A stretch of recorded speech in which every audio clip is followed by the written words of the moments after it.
How did a stationery brand create the ideal design that is still the most desired style of engagement ring today? A diamond lifted above the band. Simple, elegant, instantly recognizable. That's the power of a true outlier brand. They do not just compete in the market, they reshape what customers expect from the market. Learn how a stationery store became a $16 billion luxury jewelry brand, because Tiffany Company is not just a jewelry company. It is a masterclass in relentless improvement of craft, quality assurance, trust, desire, customer experience, and emotional storytelling.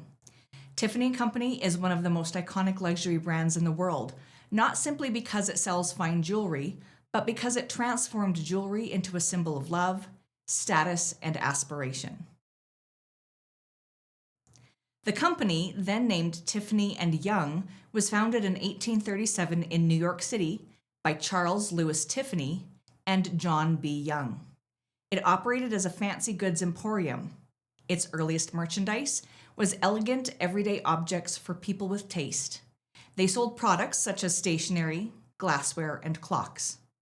Charles Louis Tiffany took over control of the company in 1853, changed the name to the now familiar Tiffany & Company, and shifted its focus solely to fine jewelry. This decision changed the face and future of the brand. Once this shift in focus took place, Tiffany & Company spent over a decade and a half honing their skills as silversmiths. In this time, they pioneered revolutionary mixed metal silversmithing techniques. They forced the entire U.S. jewelry market to match their purity standards, strategically switched from silver to 18-karat gold, as it was much more sought-after material, and finally started offering diamonds. Introducing the first major gemstones to the United States, earning the nickname the Diamond Kings. This shift was accompanied by refocusing their marketing to affluent, gold-focused consumers. This is how they became the leader in their industry, fully realizing the ideal product for their customers. The company grew by attaching itself to quality, rarity, unforgettable moments. Tiffany became known for exceptional diamonds, fine craftsmanship, and elegant design. In 1886, the company introduced the Tiffany setting, a 6-prong engagement ring design that lifted the diamond above the band to maximize brilliance. This design helped define what people still imagine when they think of a classic engagement ring. This design launch was coupled with their widely distributed How to Buy a Diamond marketing material, helping change consumer expectations across the country. Tiffany was no longer just selling jewelry, it was reshaping the cultural meaning of romance and commitment. One of the most powerful elements of the Tiffany brand is the Tiffany Blue Box. The box became far more than just packaging. It became a symbol of anticipation, love, taste, and emotional significance.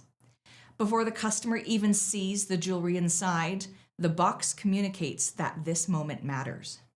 This is one of Tiffany's greatest achievements. The company turned a simple color and package into a globally recognized emotional trigger. So iconic is their blue that they trademarked the Pantone color 1837, and its exact formula is a closely guarded company secret. Tiffany's cultural power expanded through the connection to film, celebrity, fashion, and American symbolism.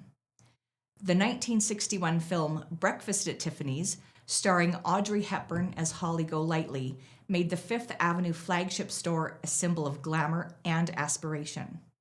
The image of Hepburn standing outside the Tiffany window with a coffee and pastry not only made Tiffany's an enduring brand in pop culture, but made them a cultural zeitgeist. Tiffany then became associated with Marilyn Monroe, red carpet jewelry, high society, major designers, and celebrity brand ambassadors such as Lady Gaga, Beyoncé and Jay-Z, Sabrina Carpenter, Natalie Portman, and Anya Taylor-Joy. Aligning themselves with celebration, Tiffany's has also designed major trophies like the NFL's Vince Lombardi Trophy, the NBA's Larry O'Brien Championship Trophy, and Major League Baseball's Commissioner's Trophy, as well as luxury objects, ceremonial pieces, and symbols connected to achievement and prestige. This helped Tiffany become far more than just a jewelry retailer. They became the maker of meaningful objects tied to love, success, celebration, and status. The Tiffany & Company story should have Canadian entrepreneurs asking themselves, who are my ideal customers and how can I appeal to them? That's what we're talking about today and what small businesses in Canada can learn from this luxury brand. Early on, Tiffany made some bold choices. At a time when haggling was normal, Tiffany used fixed pricing. No awkward negotiation, no guessing, no backroom, let me talk to my manager nonsense. The price was the price, and this appealed to a select group of customers, those who had the money to not worry about negotiating a price. Tiffany also insisted on cash payments instead of credit, which was not the standard practice at the time. And that part is important because Tiffany did not make it easier to buy from them. They made it more intentional and targeted their ideal clients, those with money in their pocket. They created buying experience that said, this is valuable, this is not casual. They knew that not everyone was their ideal customer, and instead of trying to appeal to everyone, they sought to appeal to that specific audience only. Now, this flies in the face of what most modern businesses assume.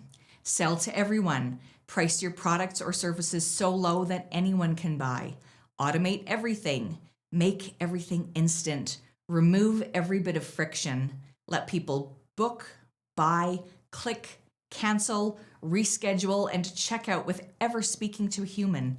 And yes, automation can be useful, but if everything feels automated, the experience can actually start to feel cheap. Tiffany shows us a different way forward. Sometimes the lack of automation is the advantage. Sometimes having to speak to a knowledgeable person creates trust. Sometimes a more careful intake process makes the customer feel cared for and valued. Sometimes a thoughtful consultation feels more premium than an automated system. So what makes that experience feel premium? It's not just the treatment, it's the process around the treatment. It's the intake, the conversation, explaining what's happening in plain language, showing them a plan. You're not just delivering a product or service, you are creating reassurance. You're making the customer feel looked after. You're creating what feeling people remember. Now let's bring that back to a local Canadian business. Be absolutely relentless in being the best at your business. Continue to develop your skills and improve your product or service. Know your ideal customer and why they want to buy from you. You are selling a solution, peace of mind, comfort. This is how you start building brand equity.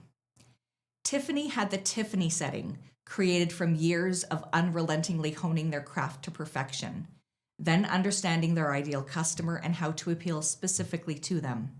And that's why people are willing to pay more for the Tiffany Company name, the expertise, and the thousands of hours becoming the best at what they do. You can accomplish that too. The lesson for every small business owner watching this is you don't need to be a luxury jewelry brand to create a premium brand experience. You need to work relentlessly at improving your craft, care about the details that your competitors ignore. And you need to understand that your customer is not just buying your service, they are buying the feeling that comes with choosing you. That's what Tiffany mastered, and that's what great local Edmonton businesses can learn from Tiffany & Company. Thanks for joining.